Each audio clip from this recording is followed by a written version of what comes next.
In business, a lot of people throw around the term framework. They'll say things like, let's put it in a framework, or, well, according to this framework, etc., etc. So, what exactly is a framework? Why should you use it? And are there limitations? Hopefully, by the end of this video, you'll have a better sense of what frameworks are and how they can be helpful in your business career. To start off, a framework is a tool. It's not designed to give you all the answers, just merely to organize it. In some ways, a framework is like a bunch of cardboard boxes, in that it gives you ways to combine and categorize things. In other ways, it's like a blueprint, in that it helps you define boundaries and walls for how you can think about a situation. And in some other cases, it can feel like a set of directions to help you reach a conclusion when you're lost. So the way that I like to think about a framework is that it is a structure designed to help guide your thinking. Info goes in, and then info comes out. And essentially, at its core, that's what a framework does.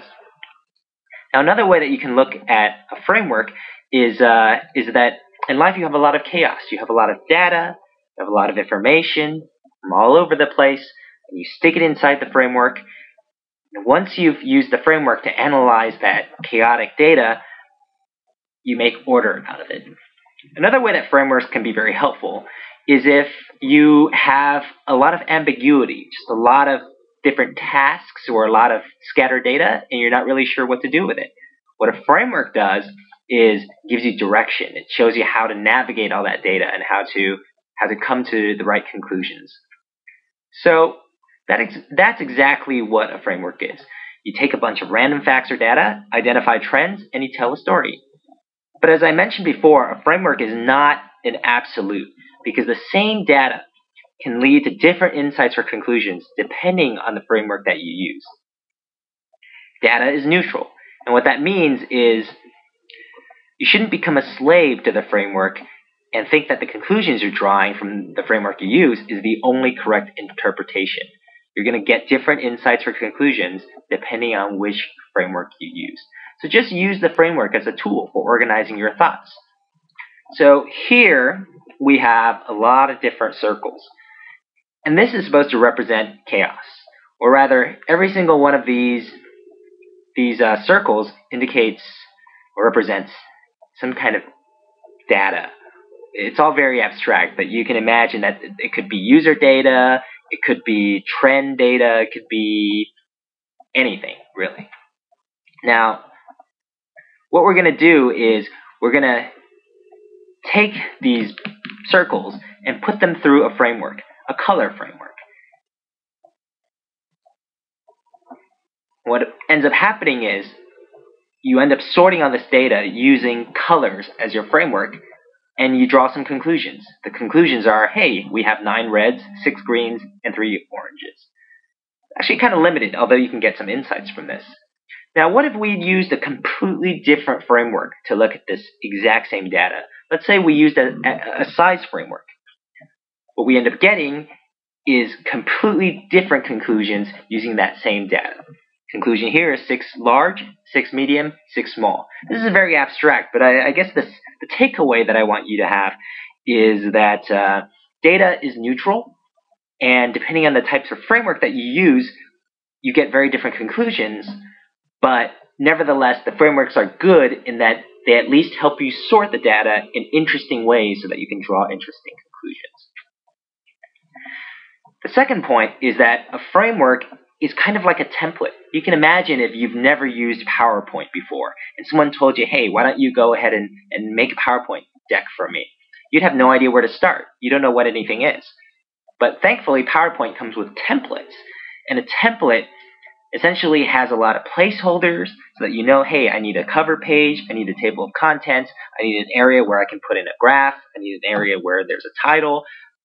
You at least know roughly what it is that you're looking for and what it is that you're missing. In the same way, a framework lets you go into a really abstract situation, and it lets you understand what you need to look for. So, one common framework that's used in business is called the SWOT analysis. And SWOT stands for strengths, weaknesses, opportunities, and threats. And at its core, what it really is a 2x2 matrix for measuring the positives and negatives of a company, or person or entity against the internal and external. As you know, like when you're looking at somebody's strengths, that's something that's internal to that person or that company, and it's positive. Weaknesses is internal and negative. Opportunities is something that's external. It's something outside of their control, but it's something that they can influence. And of course, threats is the opposite of that. So let's pretend that your boss has told you to analyze a company. And let's say that this company is, I don't know, some kind of game seller or retail store that's based in the mall. Where the heck would you even start? Like, well, maybe I could look at some of the financial data, or maybe I can look up a Wikipedia article. It's really ambiguous. You don't really know where to go. This is where a framework, such as this SWOT analysis, would give you direction. So, this boss says, tell me about this company. And you're like, okay, GameStop. That's the one I'm going to look at. But where the heck do I start? With a SWOT analysis framework, first thing you can do is look at strengths. Let's see, what's the strength of a retail store in the mall? Well, let's see, it's big, it's visible, consumers can touch these products, the game boxes, and there's some value in that. If a person is confused about that category or they don't know much about games, they can ask questions to employees. Moms that are shopping at Lane Bryant or something can see games when they're coming out of the store, and they may want to buy something for the kids. So there's a lot of strengths to GameStop. What are weaknesses?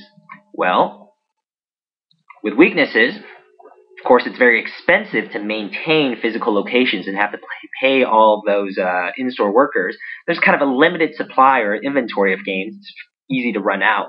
It's crowded. It's loud. The user experience isn't very good, or customer experience isn't very good, and their business is run on buying used games, and as fewer and fewer people buy games, there's fewer and fewer used games. Now, what about opportunities? Well, opportunities, certainly there's opportunities to get in-store advertising, to relocate the store or expand, and even just to change the way that games are sold. If everything's moving toward digital, then maybe GameStop needs to move toward digital, so that's definitely an opportunity for growth. And of course, finally, threats. We have things like competition, price wars, piracy, of course. If people are just pirating their games, they don't need to buy them from the stores. Changing industry trends, people shopping online. If you're buying your games from Amazon, you're not buying it from GameStop. Digital downloads. If everybody's just downloading games digitally, you don't need to buy physical copies. I think the PSP Go a while back tried that. Streaming services like Gaikai or OnLive. It makes it so that you don't even need to buy a game. All you need is a fast internet connection. You can stream the game to your TV. And these are all threats to the long-term viability of this company. And what did we just do here? We basically used this framework to guide us so that we knew what to look for and we knew how to sort the information. And now we can bring this to our boss and say, hey, these are the strengths, these are the weaknesses, these are the opportunities, and these are the threats. Now, there's two main benefits to using frameworks, and they're actually quite interesting. The first is, of course, consistency. If you're deciding that you're going to analyze more than one company, let's say after you analyze GameStop, you're going to analyze, I don't know, Amazon, maybe Walmart, maybe Barnes & Noble, you're going to be more consistent because you're looking at all of these different companies using the same framework, using that same frame of reference. And what that means is when you're looking at strengths, you're going to be looking at strengths across all companies, and you can compare. And the insights that you get are going to be a lot more powerful. The second thing is familiarity. If your boss or your coworker went to business school or they're familiar with these frameworks, it's much easier for him or her to understand what it is that you're presenting. So it's much easier for you to show them your data and your conclusions and then have them say, oh yeah, I see exactly what you're saying. And there are all kinds of frameworks used in business. For example, in marketing, people use the marketing mix or the 4 Ps to analyze how a company can position its products to reach the right target market. Or in competitive strategy, some people use Porter's value chain to analyze how well-oiled or how tightly integrated a company is. Does every part of a company support each other? Is there a very tight fit so that if you move one part or you destroy one part of the company, the rest falls apart?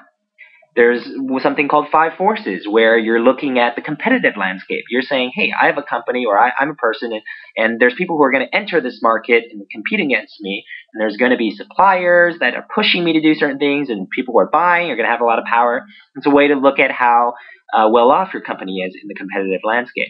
I guess the point I'm trying to make here is that there are just a lot of frameworks out there.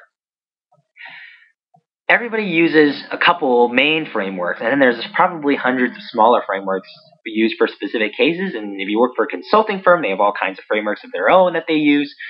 The important thing is, when you have frameworks, it's like you have a big toolbox that you can pull out a framework and you can use it to analyze a situation that you're completely unfamiliar with.